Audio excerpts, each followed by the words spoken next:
بخیر هستین، حال احوالتان خوب؟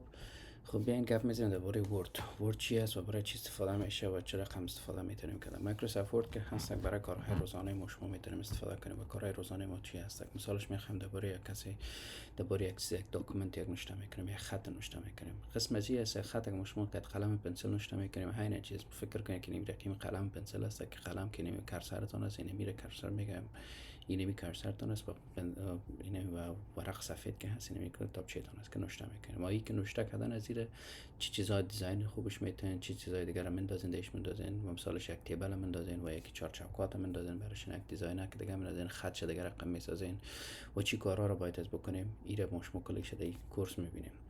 اول مشمو که هست یک برنامه منیو بار میگه. در هم منیو بار مشمو چند چیز داریم، تقریبا 8 لیر داریم. هوم است، انسرت است، درا هست، دیزاین است، لیاوت، رفرنس، میلینگ، ریویو، ویو، اکروبات که هست به خاطر ادوب پی دی اف است.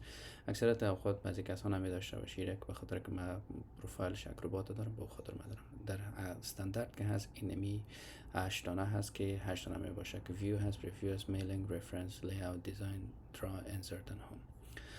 این قسم فکر میکنین که به این معنا داره که هر وقت که میخواین که یک چیزی که کارهای روزانه را که عمومی میباشن در او همیشه وقت در هم میباشه. و انسرت وقتی که یک چیزی که میخواین که علاوه کنین و یک چیزی که میخواین که بیاندازین در خود خطتان و در کتابتان بندازین. درا به این معنا داره که تو وقتی که میخواین یک چیزی نقاشی کنین و یک چیزی که میخواین یک خط بندازین، یک خط کشی نوشته کنین.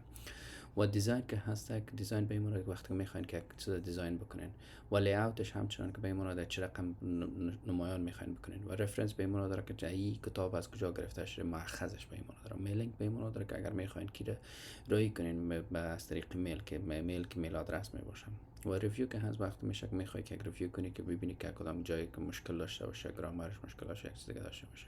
و ویوشن همچنان به این شکل نشان میده که ویو هست. مشمو به هر کدام از علاوه بر از individually ما شما میریم که چی کارا رو میکنیم. میم سر مسئله موضوع اول هم وقتی که کاری که میخوایم که بندازیم بکنیم، مثالش اینجا که هست که این برنامه خط است که خط میتونیم شما فونت میگیم که فونت میتونیم که چه رقم خط انتخاب کنیم. تا مثال ما شما میگیم که این خط که منشا کم DFDS و یا ای که منشا میکنیم he is a good person. این را خدش میخوایم که تغییر بدیم. وقتی خدش میخوایم تغییر بدیم ایره میتونیم که اینجا عین وقت زمان ایره کلش مکمل انتخاب کنیم و یکی که میخوایم که صرف میگه he is good نوشته کنیم خدش تغییر بدیم. پس میگیم فونت شو میگیم که گریمون. ببینین گریمون پس ما اینجا رو انتخاب کردیم این قسمت he is تنها این قسمت تغییر داد. اگر ما کلش بگیریم تغییر بدیم باید از اینجا بیایم کلش انتخاب کنیم و اینجا نوشته میکنیم گریمون. اینجا ایره عین تو وقت زمان میتونی که نوشته کنی و عین وقت زمان که با طریق کیبورد نوشته کنی و عین وقت زمان میتونی که اینجا یه سرکل داون کنی و یکی اینی 7 میگه اینجا میتونی پایین بیاین که اینجا نوشته کنی انتخاب کنی که چه رقم گریمون اینجا گریمون انتخابش کنیم.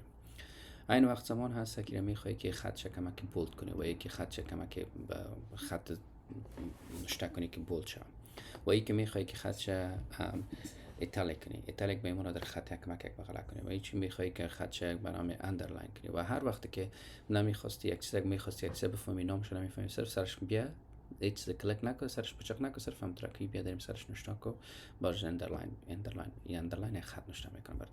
نال پس اگر میخوای رو طرف کنی سرش برو پس کلیک کو و پس هریرم کلیک کو سرش بازیرم کلیک کو سرش گم میشه. این وقت زمان میخوای که در اینمی خط انتخاب کنی، اینمی خط میخوای که سایزش یا خرد کنی یا کلان کنی. سایزش یا خرد کنی یا کلان کنی x2 و x1 میگم. این به صورت اکثریت اوقات انقدر زیاد استفاده نمیشه و این بخمون داره که به حساب فرموله ریاضی هست.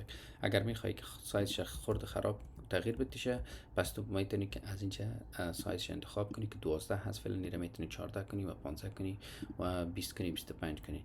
یک سپر داشته باشین قسم که اول گفتم براتون اون جایی که انتخاب میکنین اون رو میتونین چیز کنین. و اگر میخواین همش چیز کنین همش باید از کنترل A و یا ای که کلکشن انتخاب کنین به این شکل انتخاب کنین که میتونین که مکمل باز تغییر بیارین. مثالش من میره کلش سکنین ده خط است سایزش ده رقم است یکی ایره سایزش یکی است. من میخوایم اینو پس 12 کنم ایره میتونم 12 کنم به این شکل.